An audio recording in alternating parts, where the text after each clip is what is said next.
कहना है सर आपका, खासतौर से जो इंडो यूएस ट्रेड डील है उसको लेकर के? देखिए, सबसे बड़ा मुद्दा इस वक्त वही है और उसको दबाने के लिए आप देखिए तमाम तरह के नकली मुद्दे पैदा किए जा रहे हैं। जरूरत इस समय है कि देश का करोड़ों किसान कैसे बचेगा। जरूरत इस वक्त ये है कि जो छोटे व्यापारी हैं उनका व्यापार कैसे बचेगा। आपने जो एग्रीमेंट किया है 3 लाख करोड़ रुपए का, हम पहले से ही अमेरिका से आयात करते हैं और 9 लाख करोड़ रुपए का अतिरिक्त आयात आपने करने के लिए उनके साथ एग्रीमेंट साइन किया है। 12 लाख करोड़ रुपए का सामान अगर अमेरिका का हिंदुस्तान के बाजार में भर जाएगा तो कैसा आत्मनिर्भर भारत बनेगा। कहां गई आपकी स्वदेशी की बातें, कहां गए आपके बड़े बड़े दावे। तो इस वक्त पूरा देश इस बात को समझ रहा है कि अडानी के खिलाफ जो भ्रष्टाचार की कार्रवाई अमेरिका में हुई उसको लेकर, और दूसरा एप्स्टीन फाइल्स में जिस तरह से प्रधानमंत्री सहित उनके मंत्री और अनिल अंबानी और तमाम लोगों का नाम आया है, उसके कारण से दबाव में ये ट्रेड डील की गई है और इसका हम लोग विरोध करते हैं। कल पूरे उत्तर प्रदेश में आम आदमी पार्टी इस ट्रेड डील के खिलाफ अपना आंदोलन प्रदर्शन करेगी। तो सर, हरदीप पुरी के इस्तीफे की एक तरफ राहुल गांधी की सदस्यता खत्म करने की बीजेपी मांग कर रही है, तो दूसरी तरफ हरदीप पुरी के इस्तीफे की भी मांग हो रही है। देखिए, सबसे आपत्तिजनक तो उनकी जो टिप्पणी है उसको अगर आप सुनेंगे, वो क्या कहते हैं, एक हमारी महिला नेता ने कहा कि लोग जेलस हैं। तो मैंने कहा यार कुछ हुआ होता तो बताता ना। ये एक शैतान के बारे में बातचीत करते हुए इस प्रकार से केंद्रीय मंत्री बयान देंगे, इस तरह से हल्के से उसको हंसी और मजाक में उड़ाएंगे।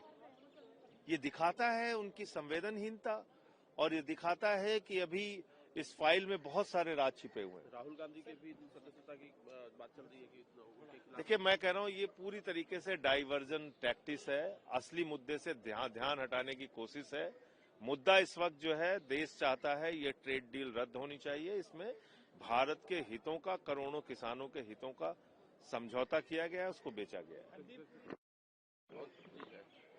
ज्यादा पहला फेज ये समाप्त हुआ है और जिस तरह के मुद्दे विपक्ष उठा रहा है, हरदीप पुरी के इस्तीफे की मांग कर रहा है, क्या कहना है आपका? देखिए, विपक्ष के पास कोई मुद्दा नहीं है। मैं आपसे पूछूं कि ये राहुल गांधी अब नरवाने की बात नहीं करते क्योंकि उनको लग गया कि मैंने गलत की। पहले उन्होंने कभी याद होगा कि राफेल की बात की थी। हर बार अपनी गलतियों को स्वीकारते हैं और गलतियों की सुधार नहीं पाते हैं, फिर कोई नई गलती करते हैं। अब नरवाने खत्म हुआ, हाउस को डिस्टर्ब करना है, तो हरदीप पुरी, गिरिराज सिंह, रामराज सिंह, निशिकांत दुबे ऐसे प्रश्न उठाते रहेंगे। झूठ बोलना, एग्रीकल्चर किसानों की हित की बात ये क्या करेंगे? केवल भ्रम फैलाना।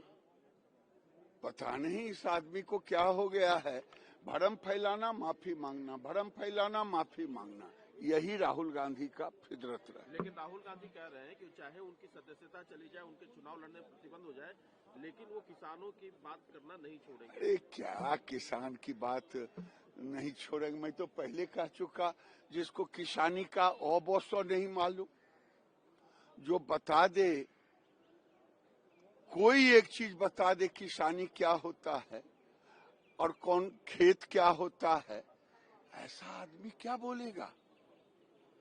जिस आदमी को देश की दशा और दिशा नहीं मालूम, ज्योग्राफी नहीं मालूम, किसान किसान किसान चिल्लाने से किसान होता है?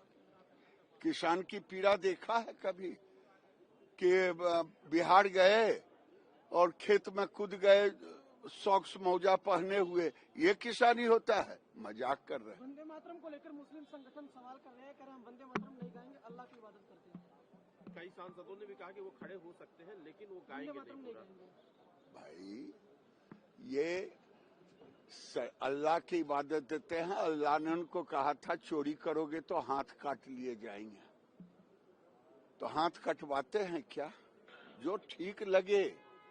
वंदे मातरम अब कानून के तहत है, ये शरिया कानून भारत में नहीं चलता। सत्र का पहला भाग आज समाप्त हुआ है लोकसभा में, और मैं मानता हूं कि अत्यंत दुर्भाग्यपूर्ण था। जिस तरह का आचरण, जिस तरह का व्यवहार, जिस तरह से लोकतांत्रिक मर्यादाओं का तार-तार व्यवस्थाओं को तोड़ने मरोड़ने का काम जिस तरह से कांग्रेस पार्टी ने मुख्य रूप से और पूरे विपक्ष ने जिस तरह से किया, निश्चित रूप से परिपक्व होते हुए लोकतंत्र के बीच में एक व्यवधान के रूप में देश की जनता बड़े अरमानों के साथ में, आकांक्षाओं और अपेक्षाओं के साथ में चुन करके हम सबको यहाँ देश को विकसित बनाने का संकल्प जो देश के 140 करोड़ लोगों ने माननीय प्रधानमंत्री जी के नेतृत्व में लिया है, उसको पूरा करने के लिए, उनकी आकांक्षाओं की आपूर्ति के लिए जो है वो भेजती है। लेकिन जिस तरह का दुर्भाग्यपूर्ण व्यवहार यहाँ किया गया, जिस तरह से संसद की कार्यवाही को बाधित किया गया, डिस्कशंस के बीच में अवरोध बनाए गए, मैं मानता हूं कि ये कहीं न कहीं अब बीच के इस कालखंड में जब 9 तारीख से वापस सदन आहूत होगा, तब तक विपक्ष के लोगों को अपने अंतर्मन में झांक करके अपने आप को इंट्रोस्पेक्ट करना चाहिए। और मैं तो आपके चैनल के माध्यम से कहूंगा कि जहां लोगों ने उनको चुन करके भेजा है और जिस तरह का व्यवहार उन्होंने यहां किया है, जनता को भी मैं तो आग्रह करूंगा कि अपने ऐसे उन जनप्रतिनिधियों को जिनको चुन करके भेजा और उनका आचरण और व्यवहार इस तरह का शर्मनाक था, उनके घरों में जाकर के उनको भी एक जो है स्मरण पत्र निश्चित रूप से वहां के स्थानीय लोगों को देना चाहिए। सरकार ने जिस तरह का बजट पेश किया, बजट जो एक कदम आगे या एक पायदान आगे देश को विकसित बनाने की दिशा में एक सूत्रधार के रूप में था, उस बजट पर जिस तरह से माननीय राष्ट्रपति जी के भाषण पर जिस तरह से जिस क्वालिटी के साथ में चर्चा हो सकती थी, वो न होना निश्चित रूप से कहीं न कहीं लोकतांत्रिक मूल्यों का क्षरण करता है। विपक्ष को इस बारे में विचार करना। सर, राहुल गांधी कह रहे हैं कि किसानों की बात मैं उठाता रहूंगा, मेरी सदस्यता कोई भी एक्शन हो या मैं जेल चला जाऊं, मेरे ऊपर कोई एक्शन हो जाए। देखिए, जिस आदमी को गेहूं की बाली और चावल के बूटे में फर्क नहीं पता लगता, उसको किसान की बात करना शोभा नहीं देता। इंडो यूएस ट्रेड डील को लेकर के विपक्ष का कहना है कि दबाव में हुआ, उसके बाद अब हरदीप पुरी के इस्तीफे की मांग चलने लगी है, क्या कहना है आपका? यूएस के साथ जो पहले डील नहीं होता था, तब डील करो एक विपक्ष लोग चिल्लाते थे, मगर अब जितना अच्छा डील हुआ है, किसानों के हित में हुआ, देश के हित में हुआ, बिजनेस इंडस्ट्री के हित में हुआ, टेक्सटाइल इंडस्ट्री के हित में हुआ, तब सिर्फ और सिर्फ नैरेटिव बनाने की कोशिश कर रहे हैं।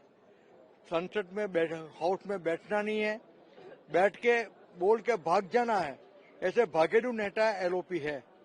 और जब सुनने की बारी आती है तब सुनने की इनमें आदत नहीं है। ये डेमोक्रेसी के लिए और देश के लिए बड़ी चिंताजनक बाबत है। सर, लेकिन राहुल गांधी तो ये कह रहे हैं कि चाहे कुछ हो जाए, इंडो यूएस ट्रेड डील के संदर्भ में उन्होंने कहा है कि चाहे कुछ हो जाए, वो किसानों, उनकी सदस्यता चली जाए, उनके चुनाव लड़ने में प्रतिबंध हो जाए, लेकिन वो किसानों के हित की बात करना नहीं छोड़ेंगे। किसानों का गुमराह करने का प्रयास एलओपी ने आगे भी किया था, और इस बार इतना अच्छा डील हुआ है कि वहां के लोग भी, अमेरिका के लोग भी बोल रहे हैं कि मोदी के साथ जो डील हुआ है वो इंडिया के हित में है, मगर एलओपी के दिमाग में बात उतर नहीं रही है और सिर्फ ये किसान लोग को गुमराह कर रहे हैं। किसानों को भी पता है कि डील से डेयरी उद्योग को, फार्मर्स का हित प्रोटेक्ट किया गया है और इससे अच्छा कोई डील हो ही नहीं सकता। सर, आज वंदे मातरम का पूरा निष्ठंजा गाया गया, हालांकि कुछ सांसदों ने भी इसका विरोध किया, कुछ मुस्लिम संगठनों ने भी विरोध किया, कुछ सांसदों ने कहा कि हम पूरा वंदे मातरम नहीं गाएंगे, हम खड़े रहेंगे लेकिन हम गाएंगे नहीं, ये हमारे रिलीजन के खिलाफ है। वंदे मातरम मतलब भारत माता की पूजा, भारत माता की अर्चना, भारत माता की वंदना, और इसमें रिलीजन कहाँ बीच में आता है? देश की पूजा करनी, देश की माता की पूजा करनी है, और वंदे मातरम ये पूरा ही होना चाहिए, ये मेरा मानना है।